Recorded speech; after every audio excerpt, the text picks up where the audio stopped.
This session is brought to you by CampaignCouncil.org. CampaignCouncil.org offers capital campaign leadership, planning, and management for nonprofits. CampaignCouncil.org partners with public libraries in North America to raise capital for building projects. Learn more at CampaignCouncil.org. Hello and welcome to the current state of donor retention and what fundraisers can do about it. Our speaker today is Stephen Shattuck, Chief Engagement Officer at Bloomerang. Bloomerang is a cloud-based donor management and fundraising software for nonprofits. Stephen curates Bloomerang's educational content and hosts a weekly webinar that features top thought leaders in the nonprofit sector. And with that, Stephen, I'll turn it over to you. All right, cool. Well, thanks for having me, and thanks to all of you for hanging out and watching this. We're gonna have some fun over the next hour or so. I'm sorry we couldn't be together in person, but this will be a pretty good replacement. And I just hope you enjoy the rest of the conference. So a little bit about me, you heard what I do at Bloomerang.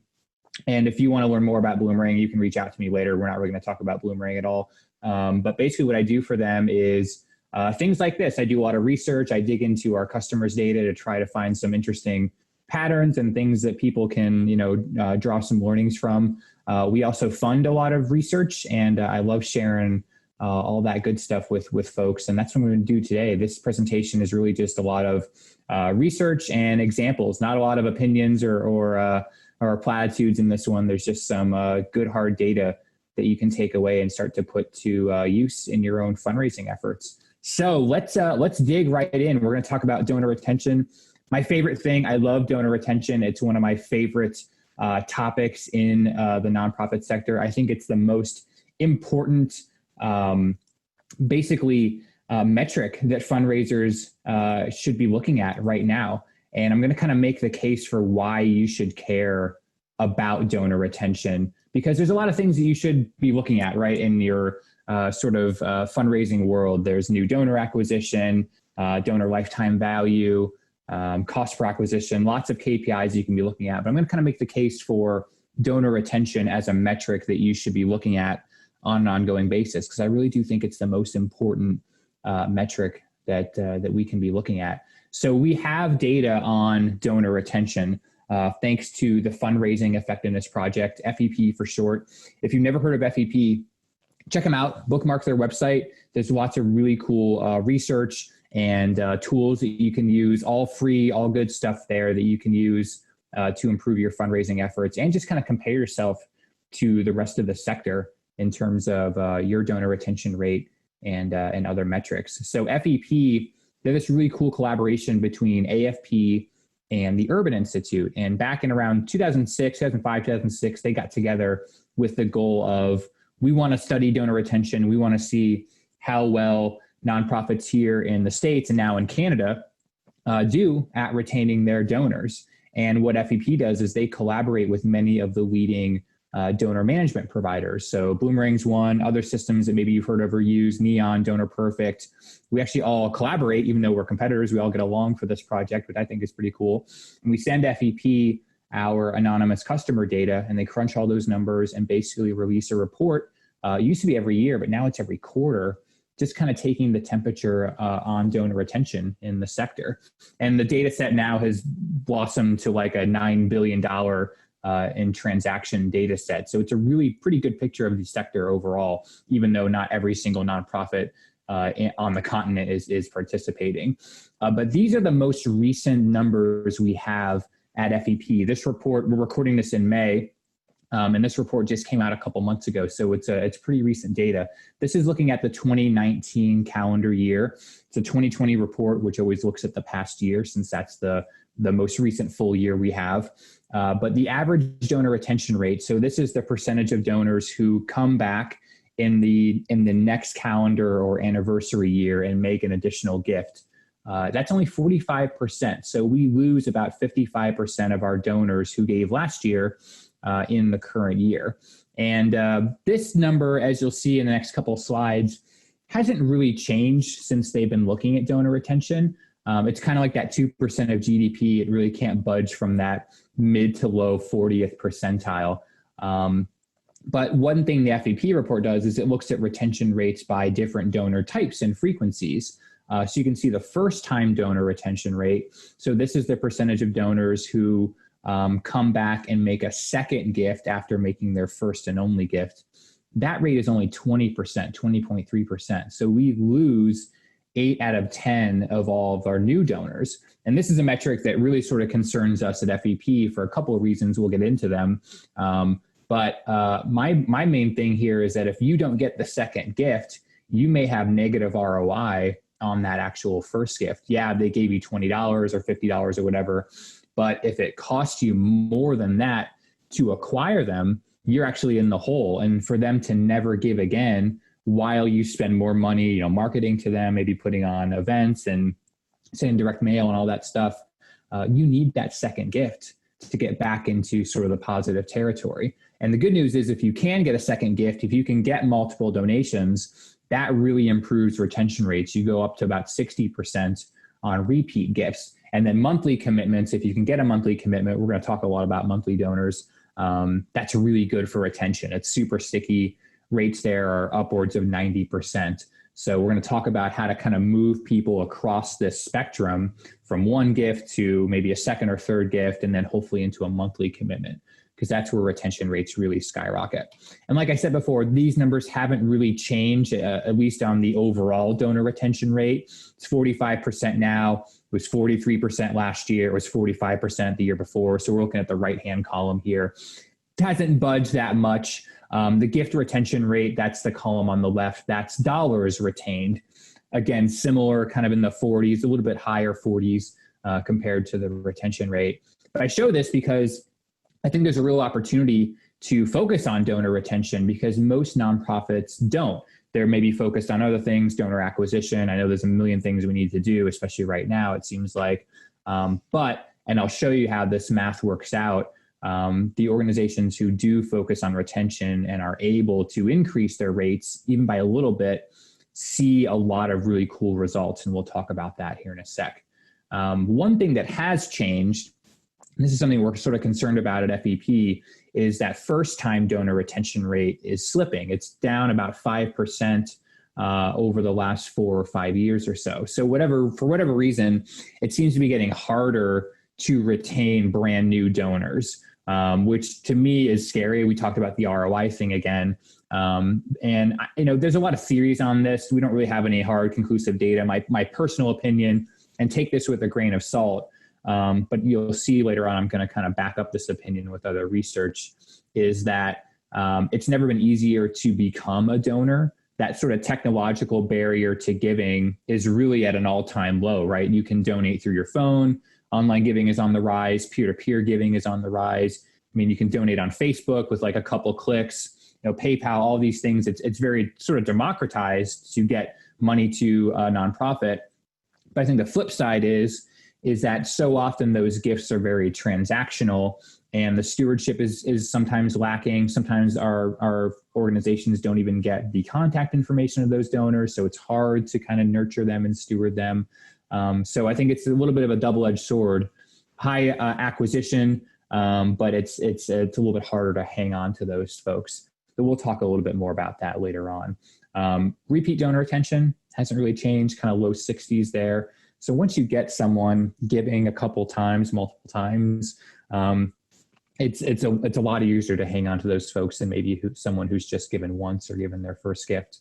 One thing we're really concerned about, in addition to the first time rate, is the recapture rate. So this is the percentage of donors who come back and give again after lapsing. So they missed a calendar year, an anniversary year. Only about 4% of those people will come back.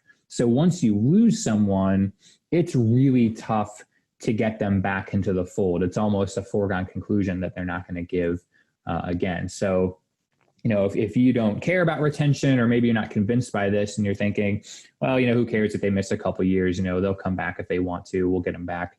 The data shows it's really, really hard to do that. And that's on, again, a 5-year decline. And it's, pretty low, only at 4% there. Other interesting retention data. This is another retention study that's done by Target Analytics. And I always like to show multiple retention studies just so that we're not pulling from the same data set. Their study is pretty interesting. They look at other metrics, specifically the age of donor and the acquisition channel of the gift. So a couple of things here. One is sort of to bust a myth that there's really no difference in retention by age group. So there's nothing to suggest that, a millennial donor like me is going to be less loyal than maybe a Gen X donor or a boomer. There's really nothing to suggest that. If you've got a 35-year-old who's really pumped for your mission and you're doing a good job stewarding them, going to see the same results practically as if same thing is happening with a boomer or maybe someone in the silent generation. But where we do see differences, and we're going to talk about this because it's pretty interesting, is the acquisition channel. You can see that gifts given online have a lower retention rate than gifts given offline. So that's an in-person solicitation, an event, direct mail, basically anything that's not online or digital. But if you can get a multi-channel commitment, so if you can get people giving through multiple channels, if you can get some multi-touch attribution where maybe you're sending a direct mail piece and it prompts them to give online, or the opposite, or something that, multiple channels there, higher retention rates for sure. So we're going to talk about things you can do to improve that online column, especially among first-time donors. If you get a first-time gift who gives online, that's going to be below 20% retention for sure. So we're going to talk about some things you can do there. But interesting to keep in mind, demographic, at least in terms of retention, there are some things you can do with demographics, but we don't really see much difference in retention rates there. Similarly, we don't see much difference in retention rates by cause type. So most folks are in that kind of low to mid 40s. The only standout is faith-based groups. And that kind of makes sense because you've got maybe that additional, maybe religious obligation to giving. But most folks are in that kind of low to mid 40s. So, you don't have to worry that maybe you don't necessarily have an uphill battle compared to other organizations of different cause types. And then this one probably won't surprise you to hear, but the higher the gift amount, typically the higher the retention rate. And that kind of makes sense, right? If someone, gives you $1,000, there's probably some higher level of commitment. Certainly there's a higher level of capacity, and we'll talk about capacity. But those smaller gifts, things where maybe they're giving you $5 through Facebook or $25 through a peer-to-peer campaign, or, $15 on your website. Those are the donors that have lower retention rates. And it's not necessarily that their capacity is lower, right? Most new donors don't give at capacity. So I want to challenge you not to judge people too much by their gift amount. I think that's what happens here. That's my personal theory on this, is that we see a low dollar donor and maybe we don't, spend a lot of time on stewardship, and all that time and effort goes to the high value donors. And there is something to be said for that, right? We only have so much time in the day. You can't write a handwritten note to everybody. You can't, give a phone call to everybody. You probably should concentrate on the higher dollar amount there. But we'll talk about some things you can do for those lower dollar donors to put a smile on their face as well. So that was a ton of data. Hopefully you've had your coffee this morning or this afternoon, whenever you're watching this, but maybe you're wondering, okay, who cares? What do these retention rates actually do? How do they sort of manifest into fundraising results? Well, this is a quick chart that just sort of illustrates what happens in your database at certain retention rates. So in your Bloomerang, your Razor's Edge, Excel, or whatever you're using, at certain retention rates. So we'll look at the bottom row here, which is a 40% retention rate, which is a 60% attrition rate, so just the inverse of that. Let's say you've got 1,000 donors in your database. Well, at a 40% retention rate, you lose 600 of those folks after 1 year. And then over the course of 4 or 5 years, that pool of 1,000 donors sort of shrinks to almost nothing, to just 10 donors. So every 5 years, at about a 40% retention rate, you've got to go out and convince 990 new strangers to give to you just to get back to where you were in year one. Not to grow, not to achieve any sort of growth in donors there. So to me, I would just say, well, let's hold on to the folks we have rather than have to go out and replace them totally every 5 years. And sure, you're going to be acquiring new donors as you go along that 5-year spectrum. but you may have to be acquiring a lot of them. It's kind of this treadmill, right? We're stuck on this treadmill of donor acquisition. There's lots of metaphors, a leaky bucket. You'll hear me say things like that, but it's really true. We kind of get stuck, right? And just as an aside, if anyone's listening who does maybe major gifts or planned gifts or wants to get into those things, that 10 in the bottom right-hand corner, those are your best and only prospects probably, because you need people giving over a long period of time to turn into major donors and leave you bequests and things like that. So just as an aside, I think this is maybe one reason, retention is one reason why maybe major gift fundraising and planned giving is so difficult, is we're not really good at retaining donors over the long period of time. What about dollars raised? This is a super busy slide, but I'll try to simplify it for you. It's two pretend organizations, one on the top, one on the bottom. The top organization has a new donor retention rate of 20%. So they're right at the national average. So they retain 20% of their first-time donors. The bottom organization has a 30% new donor retention rate. So just a 10% difference. Doesn't seem like that much difference, right? Going from 20 to 30%. But look what happens as you retain that extra 10%. They're able to raise almost $250,000 from those retained donors, at a certain average gift amount and with some upgrades over time. And those things, are going to be different for everyone. But a small increase in retention can mean a lot of extra money, especially on the first time side. So if you're interested in maybe what would happen in your database, later on, go to this link. There's a spreadsheet you can download. You can plug in your own numbers, your average gift amount, your donor amount, and how many donors you get. And you can see for yourself what a difference a change in retention would make. Now, that's on the first time side. What about the average donor retention rate? So that 45%. Same thing, two side-by-side comparison here. One organization has a 41% rate. The other has a 51% rate. So again, a 10% difference doesn't seem like that much. But the organization with 51% average retention, they're generating almost $500,000 more from those retained donors. Again, at a certain average gift amount, at a certain database size. Again, you can kind of plug in your own numbers and see. So the reason I show you all this is it doesn't take a huge change in retention to get a lot of extra money from these people. Sometimes, our customers will email us, tweet us. If I see them at an event, when we can go to events, they'll say, hey, we went from 42% to 45% this year. And I get excited. I can tell they're excited because I know how much money that can mean for their organizations with just that small increase. And one thing this chart doesn't show that might be even more compelling is, yeah, they're retained and they're giving you more money, but maybe over the course of those extra years, they're doing other things for you. Maybe they're volunteering for you. Maybe they're fundraising for you, right? They're going out on Facebook and doing a birthday fundraiser. They're serving on a board or a committee. So there's lots of other benefits to keeping those folks besides just the dollars raised. Speaking of plan giving, Jerry Panis, one of my heroes before he passed away, still my hero, I guess. He did an interesting study among his customers, his clients that his agency helped over many, many, many decades. He was sort of curious what attributes made up the typical bequest donor, so a donor who left you a gift in their will. And what he found is the top attributes weren't necessarily age or wealth, although they were on the list, they were sort of lower on the list. But the top two reasons he found was that they had been giving to the organization for many years. Sometimes consecutively, sometimes they missed a couple of years here and there. That was okay. But it's retained donors. It's these long-term loyal donors that are more likely to do things like leave you a gift in their will, do a major gift, a capital campaign gift, a pledge, something like that.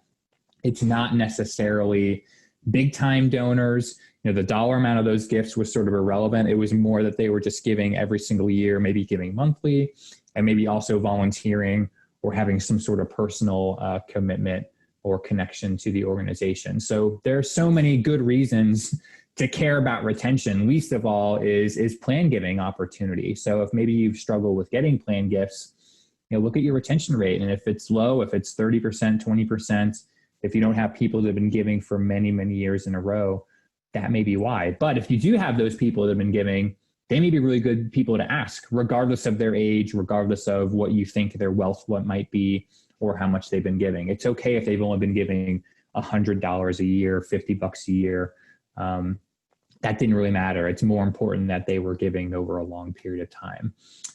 There's all kinds of data to suggest that retention is easier and cheaper than acquiring new donors. So if maybe you need something to argue with a board member or your boss or someone in leadership that, hey, we should do this. By the way, if it's easier and it's cheaper, here's what the data says. There's a slide for you. So that's sort of my spiel on the importance of retention. If you're not convinced, stick around anyway, because you'll still get some good examples of stewardship.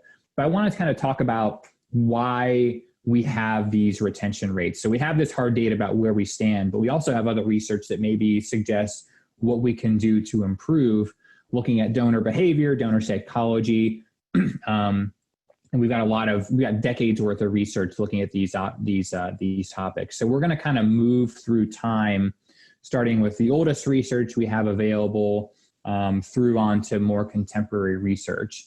The first thing I want to show you is a study into lapsed donors, why donors stopped giving to 10 really large nonprofits here in the States.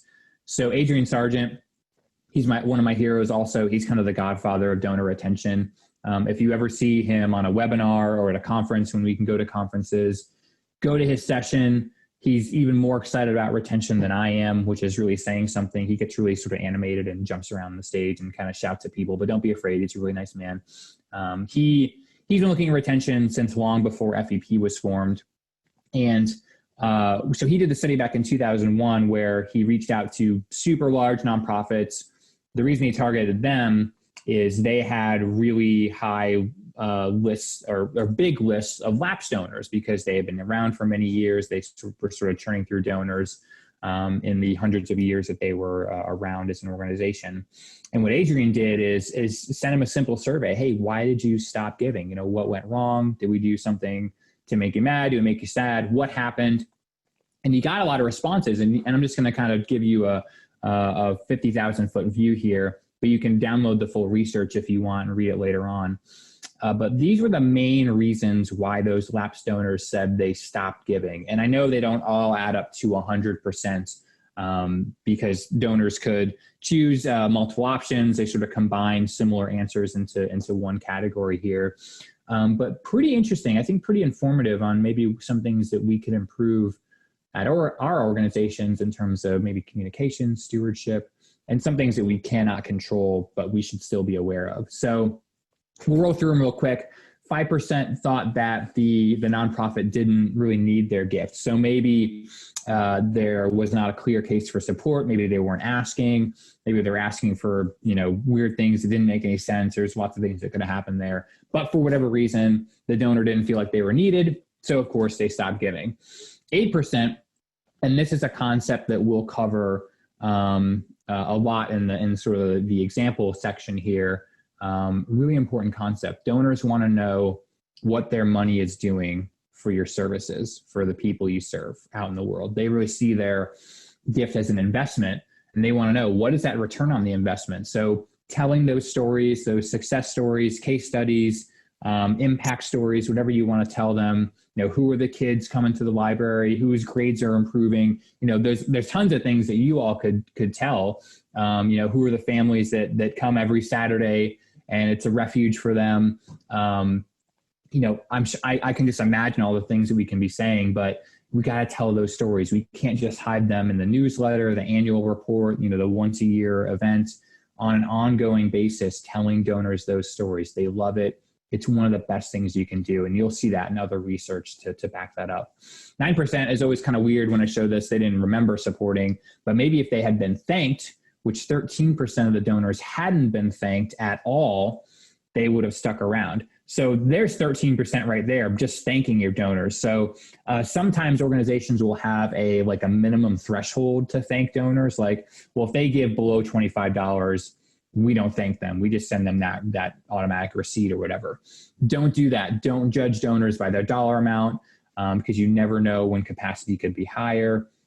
you never know with the situation there. Even with the best well screening tools, it's hard to know. But thank your donors. We're going to talk a lot about thanking and reporting, probably the two best things you can do for sure.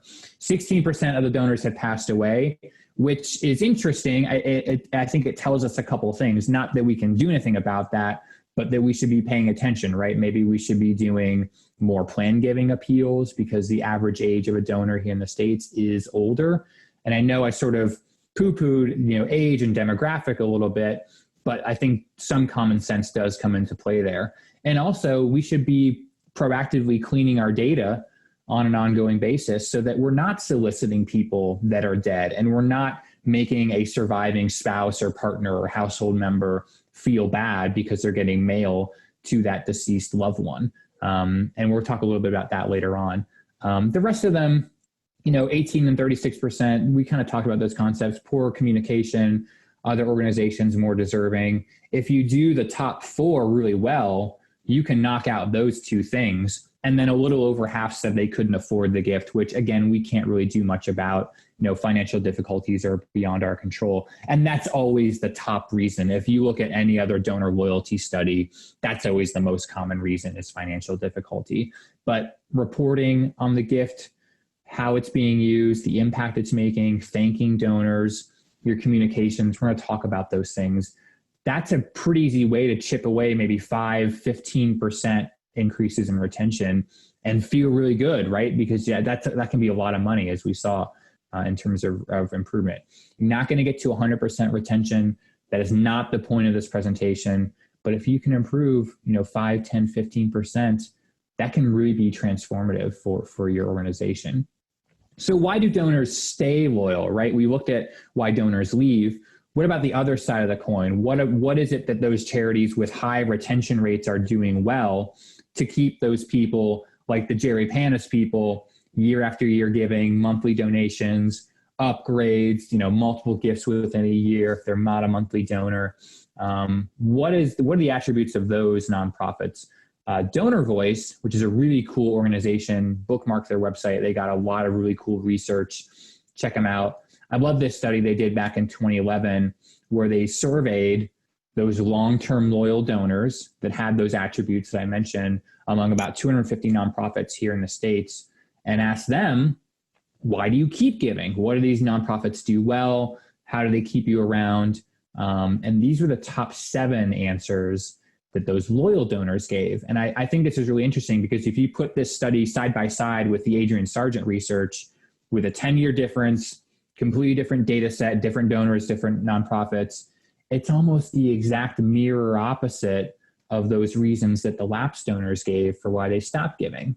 And so this slide, honestly, is the one you should print. Give it to your board members, email it to them, tape it in your home office, tape it on the fridge, tape it on your kid's forehead. That's what I do. I'm just kidding. But just, make it sort of ever present because it can be your North Star for retention for donor communications. It can inform everything you do, social media, email, events, all of your communication efforts. And if you do these 7 things, I can pretty much guarantee you that your retention rates are going to improve, even if it's just a couple percentage points, which is for sure valuable and worth covering.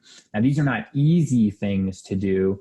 I think oftentimes they do require a little bit of a shift in our thinking and in what we do at the organization and what we value, but they are kind of simple concepts. So let's roll through them. So number one thing is that the donor thinks that you do what you say you're going to do. You're effective, right? You're making an impact.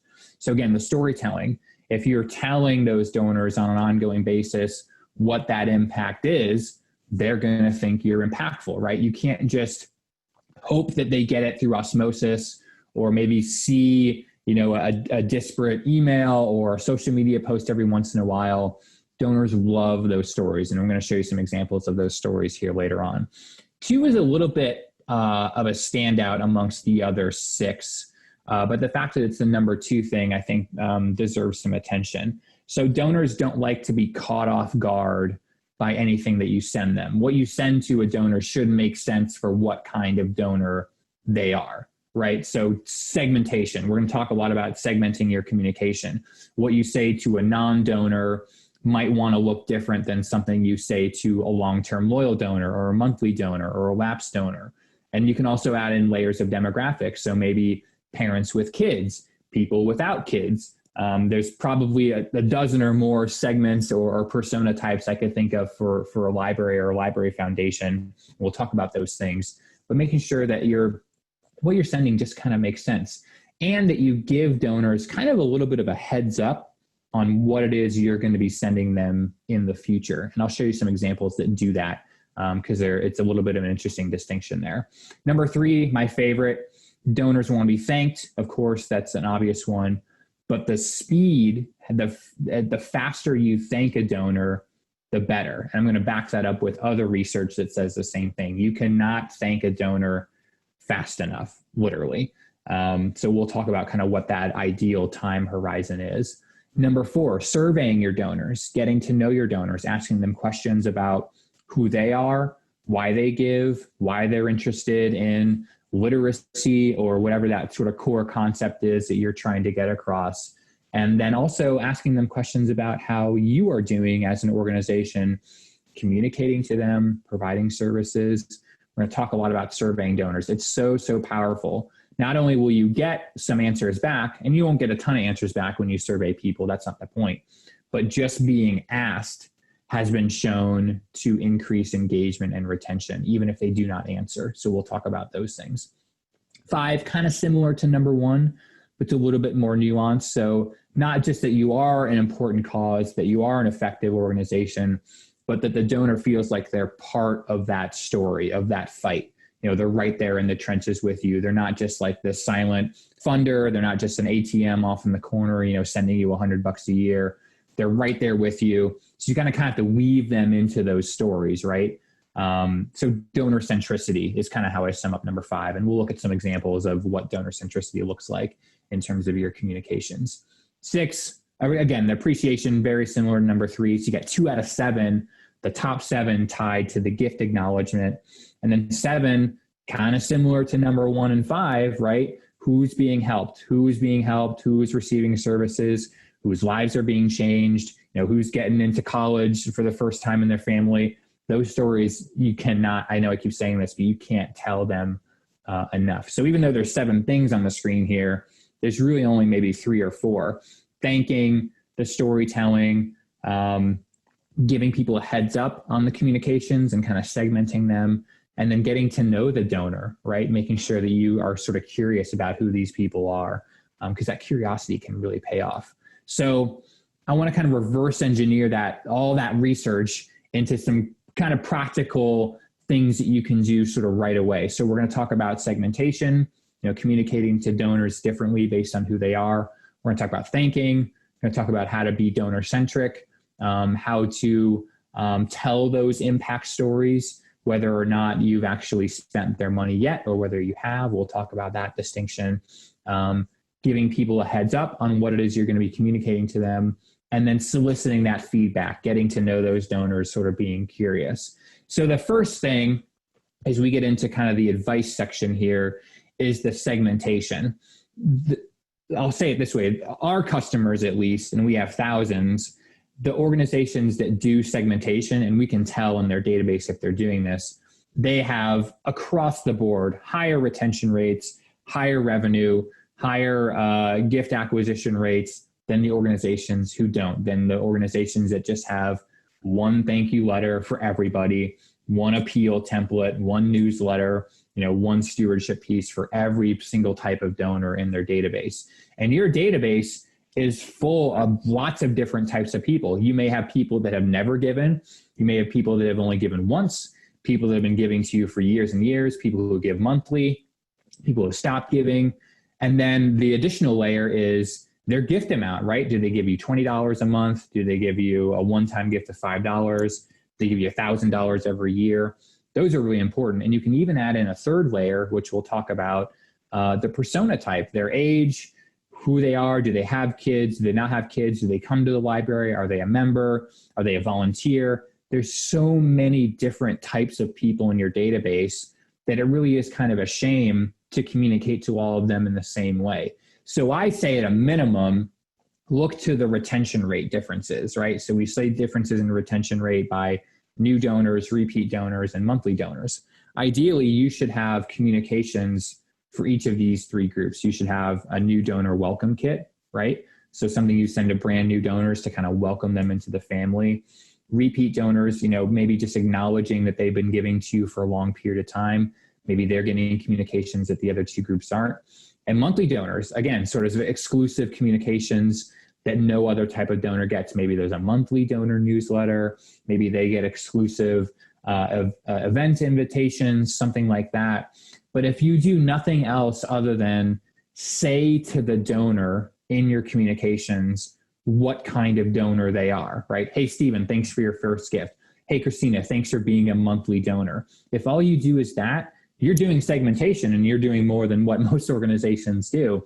And it'll make the donor feel like you are paying attention because you're sort of telling them you understand what type of commitment they have made.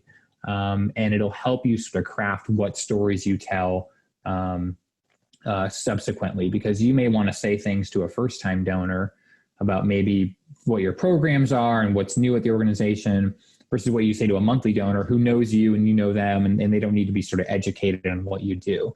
And those things can be really powerful because it'll not annoy the donors and make them feel like you're sort of tone deaf or maybe not paying attention. This is one of my favorite customers. I think it's her goal in life to like break Bloomerang. She hasn't done it yet, but if anyone does it, it'll be Heather.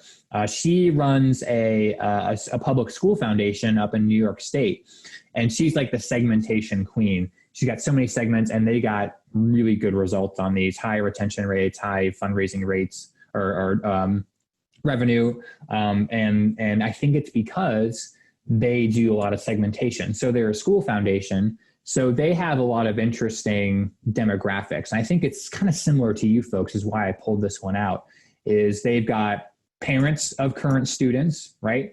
They've got parents of former students who have gone through and graduated from the program. They've got people in the community who don't have kids at the system.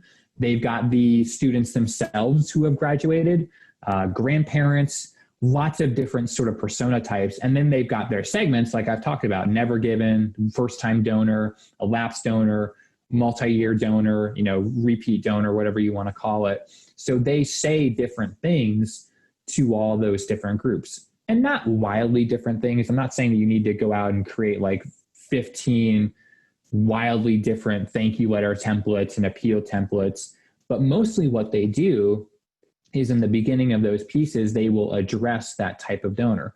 Hey, Stephen, as a parent of 2 kids in our system, you know the value of the education we're providing. We want to give you the opportunity to make that happen for future families. And I'm not a great copywriter, but you can kind of see what I'm going for. Is you're just kind of contextualizing what it is you're saying based on those donor types. So they swear by this. And I've seen Heather speak at conferences, at their school foundation conferences, and they love it. They get excited about doing this. And I think that, you can really go down the rabbit hole on segmentation and go pretty deep. But if all you do is the 3 groups, the first-time donors, active donors and monthly donors, you're going to be pretty well ahead of the game, just kind of saying different things to those people. But, feel free to weave in more sort of persona types. And like I said before, the pieces don't have to be really different. This is an animal shelter up in near Portland, Oregon. This is a special appeal they did in March. It was sort of a COVID-19 appeal, kind of a crisis appeal. And they did just what I said. They had a first-time donor segment, they had a lapsed donor segment, and they had a monthly donor segment. So you can see the 3 emails don't really look different. It's just basically how they started the email and sort of how they addressed the donor type. And then what they asked for was different. So the monthly donors, they said, hey, would you be willing to upgrade your current commitment? The lapsed donors is, hey, we want to give you a chance to make a difference. Would you consider giving? And the first-time donors, hey, you can make a bigger impact if you give again. And they raised, I think this one email set raised like $16,000, like from just these 3 emails that had the different variations. Pretty easy to do. And I don't think it would have been as successful, especially in the monthly donor side. I think monthly donors, sometimes they can get things that are confusing, like, hey, I'm already a monthly donor. Why are you asking me to give again? But because they said, hey, you're a monthly donor, you're awesome, you keep the lights on, we need some extra help, would you be willing to upgrade your gift? Much, much better response than if they had just gotten a generic ask. I think most of the people would have said, why are you asking me? I'm already giving monthly. So that's what I mean by the segmentation. It doesn't have to be super different, just kind of how you address the donor and maybe what you ask for there. I know that we're sort of in a weird fundraising time. I wrote a little bit of a blog post about specific segments that I think would be useful right now in the midst of the sort of COVID-19 and economic crisis we have right now, kind of beyond what we've talked about here. So check that one out. I think these are folks that maybe deserve a little bit of a personal outreach, and they may not all apply to your organizations, because I wrote it for kind of everyone in mind. But there are certainly some folks that are deserving of some outreach right now. So check out that blog post when you have time afterwards. Brand new donors, again, that 20% retention rate, got to improve on that. It'll really help you. You saw the difference that just a 10% rate can choose. I think that, with first-time donors, so often is they kind of get thrown into whatever ongoing communication cadence you have, right? So they give today on May 21st, and the spring appeal is going out on the 25th because it's already pre-scheduled. They may get that spring appeal before they even get thanked for that first gift. And I think that's what happened. They kind of just get lumped into whatever is ongoing. My advice is to kind of insulate first-time donors and kind of put them in a little bit of a bubble and only give them things that only first-time donors are getting, and they don't get anything else until they give again, right? Then they can kind of get lumped into that, annual gift, communication or whatever you have. But go, full on the stewardship. Welcome them, call them if you've got a phone number, send them a handwritten note, welcome them into the family, kind of celebrate that they're a new donor, right? And that is worth celebrating. You've convinced a complete stranger to give to you. Be curious about them, get to know them, find out why they gave to you, why they care about libraries, why they care about literacy. Do they have kids? Do they go to the library? Find out that information. Maybe give them a virtual tour you'll probably have to do if they've never been to the facility, if they can't come. And then don't be afraid to ask for that gift quickly within 90 days. There's a lot of interesting research that shows that is kind of the honeymoon period on a first-time donation. Don't be afraid to ask them quickly. You don't have to wait a year. We'll talk a little bit more about that going forward. Phone calls, so powerful for brand new donors. I know it can maybe seem overwhelming to make a lot of phone calls. It can sort of be scary. And you're not always going to have a phone number for a brand new donor. Don't go out and try to find it, try to hunt them down or anything like that. But if you get a phone number, I would consider, carving out some time to call up. Hey, Stephen, thanks so much for your donation. Saw it was your first donation. Just wanted to welcome you. Thank you so much for trusting us with your income. Wanted to, ask any questions or answer any questions you may have, give you kind of a sounding board or a contact here. And we'd love to kind of get you more. And voicemails are just as okay, by the way. A lot of research showing that this is powerful. McConkey Johnston found that it quadruples first-time retention rates. You go from 20% to 80% if they get a personal thank you. So that's a phone call, to personal email, one-to-one email. That's a handwritten note, maybe even an in-person visit if you can kind of pull that off. I wouldn't necessarily do that right now, or maybe ever, but some kind of personal outreach very fast. And then Penelope Burke found that if you can get a board member to call a brand new donor, not only can you assume that increases retention, but it will increase their second gift by about 40%. So board members are great to do this stuff, right? Maybe they shy away from fundraising. Maybe they would call donors and say thank you. And I think one of the reasons why board members are really good is it's a volunteer, it's unpaid, and maybe they're a big shot in your community that has some name recognition, but they're a board member. They're taking their time to call you. They're not on staff. They're just a volunteer. And I think that will have an impact. And voicemails, there was no distinction on this slide between voicemails and actually getting someone on the phone. But if someone picks up, that's an opportunity to ask some questions. Why did you give? Why are you interested in us? How'd you hear about us? And if you get the answers, you can kind of use that going forward. we wanted to challenge this data at Bloomerang. So we looked at our own customer data set, and we found basically the same results, that our customers who called brand new donors within the first 90 days, especially if they called them multiple times to say thank you, to tell a story, not to solicit them, but a stewardship call, those retention rates increased pretty drastically. We also found that the second gift came in faster than those folks who didn't receive phone calls, and that second gift was higher than second gifts who came in, instances where they did come in from organizations who weren't calling those new donors. So we got, compounding research here that's all basically saying the same thing. Analytical ones, they also found basically the same thing, is that there is that honeymoon period among first-time donors. That first 90 days is really the sweet spot. The longer you wait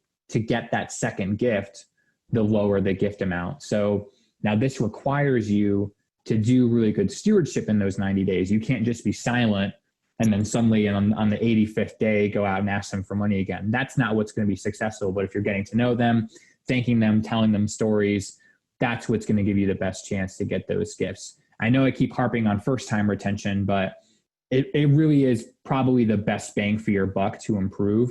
There's so many good things you can do. Maybe you're already doing these things, welcome kits, those specialized communications that only first-time donors get. So important. If you do nothing else other than say, thanks for your first gift, just recognize that it is the first gift. The rest of the letter can be exactly the same, but if you can send them something special, a packet, a special newsletter, stickers, a tour invitation. I love this one. It really kind of contextualizes the first-time donor with the first experiences of the kids at the school. This is a private school in Indy, but you could easily emulate this for library. First book checked out, first book read on their own, finished on their own, first sentence read, whatever that thing is. I think you could put together a pretty compelling first-time donor kit for sure. Other examples, just welcoming them, maybe sending them something that is informative about the organization. I'm a fan of little things that can easily be put in envelopes, like stickers. This one was cool. They sent me like a little seed packet that you could just throw in a pot under some soil and it would grow. And it was kind of, on mission. It was a nice metaphor for what they do. This was an environmental organization, handwritten note, welcoming me. What they did, which I thought was pretty cool, I don't see this very often, is they sent me the most recent print newsletter. I think they do maybe a quarterly newsletter. And I gave kind of in between newsletters, I gave like a month and a half since the last one went out. So they said, hey, we just wanted to send you the most recent newsletter that you missed, so you don't have to wait for the next one. You can kind of see what we've been up to. So I thought that was pretty cool. But welcome kits, just something special for new donors, because I think you'll find that the ROI there is really worth the effort. The personal touch, can't stress enough, phone calls, one-to-one emails, even text messages we found to be successful, even now during this COVID-19 crisis. So a lot of people are saying, should we reach out now? Should we bother people? The data suggests that you're not bothering people. They may actually be waiting to hear from you, and they love the one-to-one outreach. Now, this is not a mass emailing, a mass direct mail piece. These are one-to-one communications. So look at your gift amounts, your retention rates. You're maybe reaching out to monthly donors just simply to say, hey, thanks so much for being a monthly donor. Just wanted to check in, see how you are doing. Wanted to tell you what we're up to here. Those things are really useful.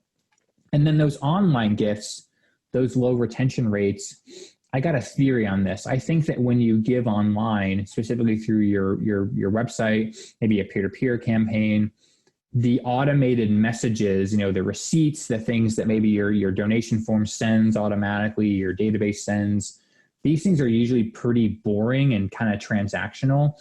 Don't send these things. You don't have to send something that looks like, a gas station receipt that is really scary, doesn't even say thank you, looks like I bought a gallon of milk from these organizations.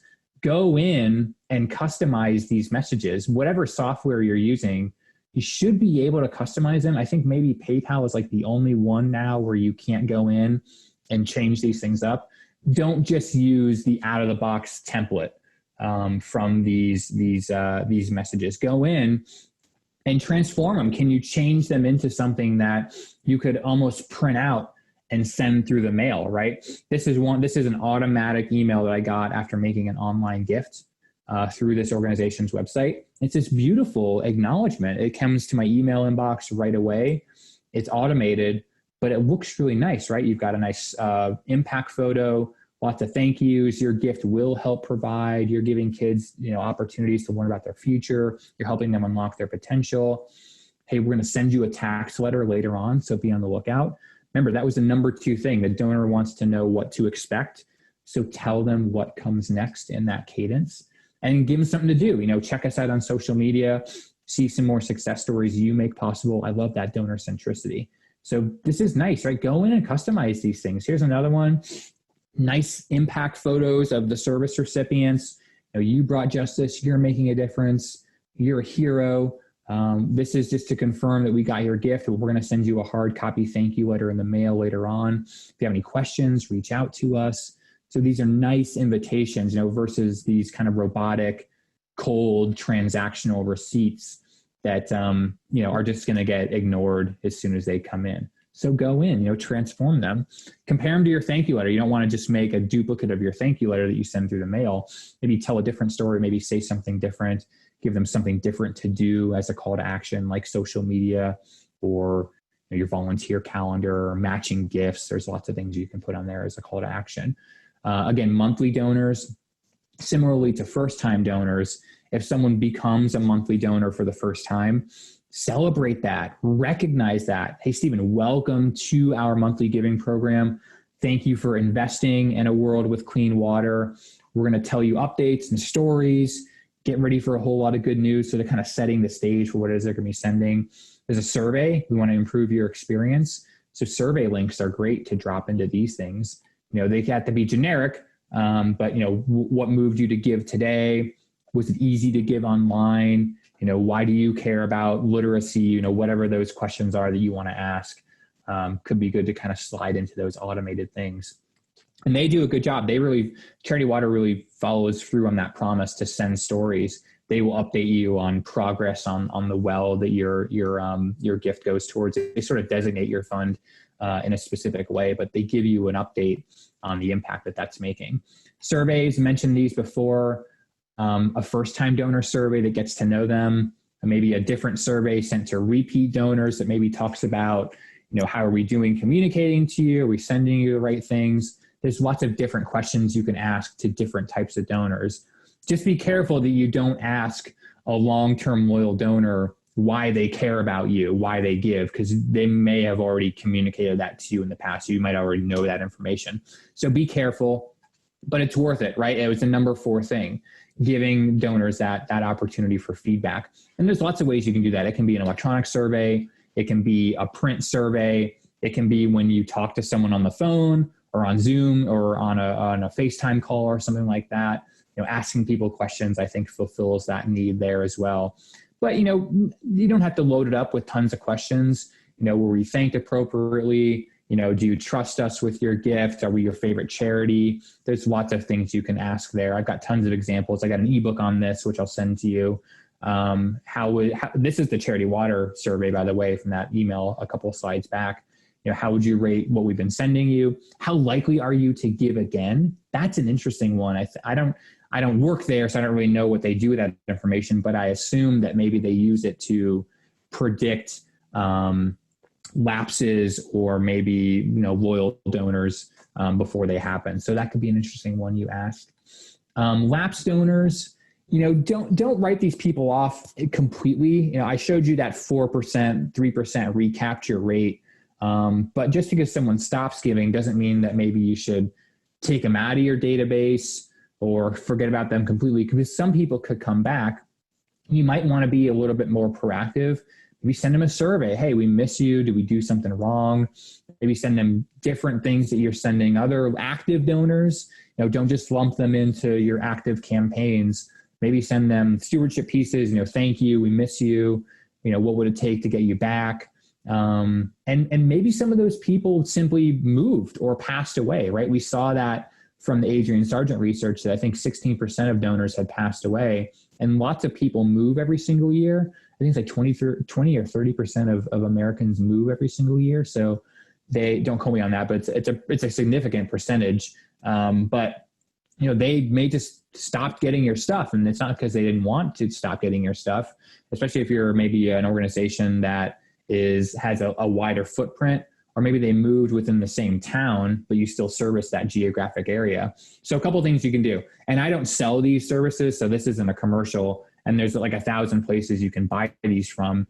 An NCOA, where it's a data service you can buy for a couple $100. It'll clean your database and update your addresses. It'll find people that have moved, because it compares it to like the USPS database, which is pretty cool.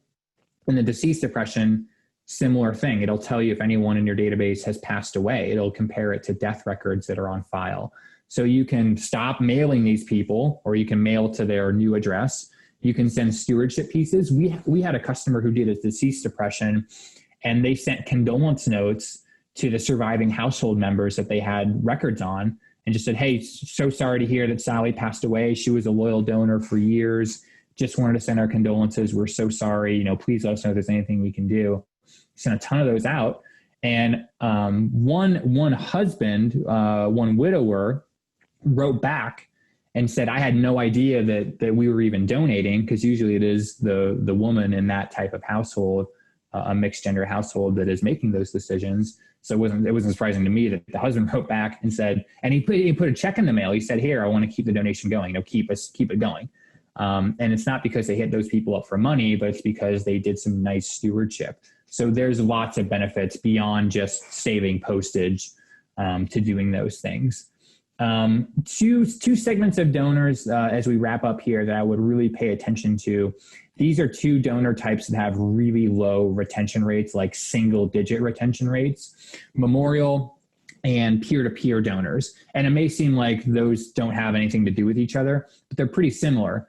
The running thread is that there is a third-party donor that, or a third-party fundraiser that generated the donation on your behalf. So someone who did like a 5K or some kind of virtual event, or simply chose you for gifts at the funeral home. So a couple things we've seen work here: not worrying about them very much, not rolling over backwards and doing somersaults to get these people to give again, because they may not really care about you or your organization. They were just simply supporting their buddy or their family member or friend who had someone pass away, or was doing something on Facebook, a Facebook fundraiser or something like that. So concentrate all your efforts on the fundraiser, the person who went out on Facebook and did the birthday fundraiser, whatever that is, because oftentimes you don't even get that contact information.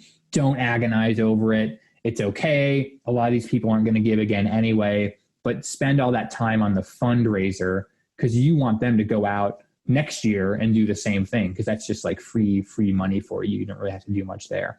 But if you want to be proactive with the actual donors, weave in that fundraiser, maybe have the thank you letter come from them. We had a customer who had the fundraiser write all the thank you letters and say, hey, you may not have realized, but your gift actually went to this charity. This is why I love this charity. I would love it if you considered supporting them again in the future. We're going to put you on their newsletter list or whatever it is. So kind of to bridge that gap, because oftentimes these donors don't really know anything about you and may not really even care about what you're doing, but you can still be proactive. So final thoughts before we wrap up for questions. Keep it donor centric, keep that spotlight on the donor. They're the hero. They're the change agents. They're the ones making things happen. The segmentation, I could talk all day about the segmentation. I got an ebook on that specifically. I got a survey ebook, first time retention ebook, segmentation ebook. We'll get that good stuff for you. And then make sure that whatever those segments are, that they have dedicated communications for each. For first-time donors, prioritize getting that second gift, especially in the first 90 days. That's kind of the sweet spot. But you got to do a good job stewarding them. Personalize everything, handwritten notes. Phone calls are great. We saw that. One-to-one emails. make sure you get the stewardship done before the solicitation for sure. Don't reverse that thread there.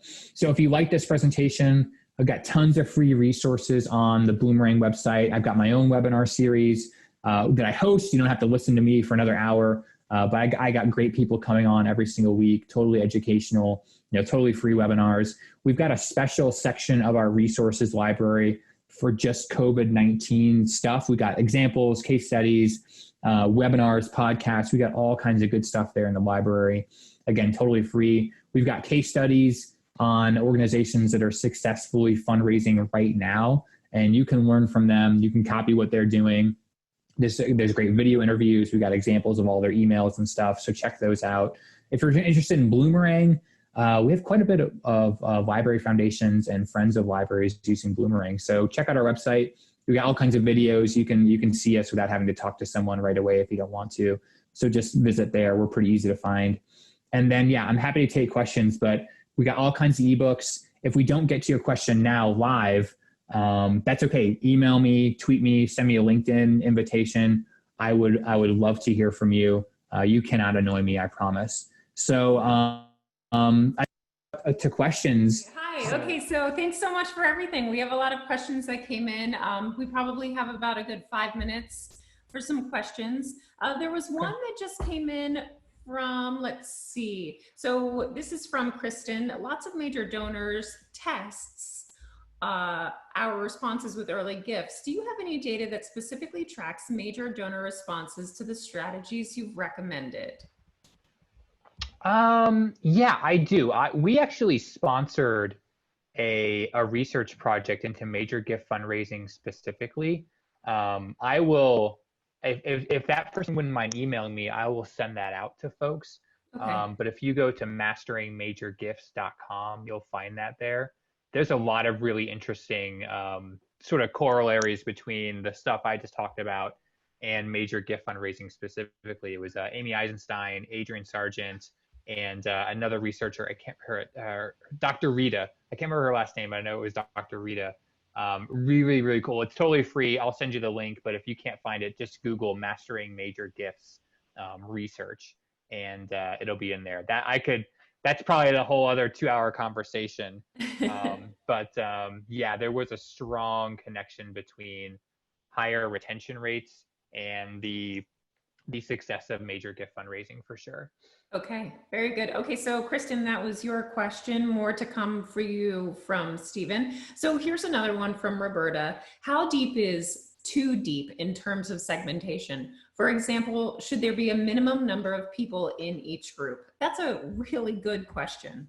Yeah, if you segment so much that you get down to one recipient, which I guess is the technical answer to that question, it would be one person. To me, that's cool, because if you're sending one thing out to one person and it's just for them, it's personalized for them, I think that's probably going to have more of an impact than something that was sent to, a huge group of people. And I know we talked about that, but I don't want you, at the same time, I don't want you creating like 200 versions of your thank you letter just because you've got all those different segments in there. I think there's probably a point where, it would have diminishing returns to go that deep. But one way to get around that is, say you do your segments for kind of the main top level groups, like I talked about, like new donors, for example. You got your new donor letter, print those out, but then before it goes out in the mail, maybe write a little something handwritten on the letter if maybe something about that individual donor that wouldn't apply to the rest of the first-time donors. That's still segmentation, but it's not to the point where you're going so deep that all the letters look different. It's sort of an after the fact thing. So maybe writing something on the letter itself, on the outer envelope. That's kind of a good way to, keep yourself from, pulling your hair out, trying to have all these different versions of things while still having highly personalized pieces. Okay. And then one final question, and I suppose it's kind of a plug for your report, but do you have any numbers for donor retention year to date from 2019 to 2020? So not yet. When the entire 2020 year has elapsed, they will look back and see how many folks from 2019 came back in 2020. The two pieces of good news. we're now getting that full annual report around January or February. It used to take like until April, but they've gotten quick in the last few years, which is good. But the other thing that FEP is doing new, they've only been doing this for about a year, is they're now doing quarterly reports. So you can get a report that compares Q1 of 2019 to Q2 or to Q1 of 2020. And then in a couple months, we'll have the 2019 Q2 compared to 2020 Q2. So it's looking at the kind of quarter versus quarter. And then when all 4 quarters of 2020 are done, they'll do the annual report. So the quarterly reports are cool because you can kind of see the trends and how well one quarter has kept up with the previous year's quarter. So it's a good indicator of maybe, are things slowing down? Are donors speeding up their gifts or maybe slowing them down? It's kind of hard to draw conclusions from just that first quarter, but as the Q2 and Q3 reports come out, it's a good way to kind of predict maybe what the year end will look like. So I would definitely encourage looking at those quarterly reports, especially when 1 through 3 are out, because I think it may guide your year end fundraising efforts, whether maybe if it seems like folks haven't made their gifts yet, or if it seems a lot of people have sort of bumped up their gifts earlier in the year than they normally would have. It'll be interesting to see that, especially all the things that went on in late Q1 and early Q2 of this year, whether some of those year-end donors maybe made things early or not. That'll be interesting to see. But just go to the FEP website and you'll see the quarterly reports there. They're pretty cool. Okay. Well, I think that's all the time that we have. I know you've been answering some of the questions in the Q&A portion, so we'll have you continue to do that if any more questions come in. I also wanted to say big thank you, Stephen, for being here with us today. It was an excellent presentation. Please feel free to contact Stephen at Bloomerang. His information lives within the Whova app, so you can contact him. And we hope you enjoyed this session and have a great day. Thanks a lot, guys. Yeah. Bye.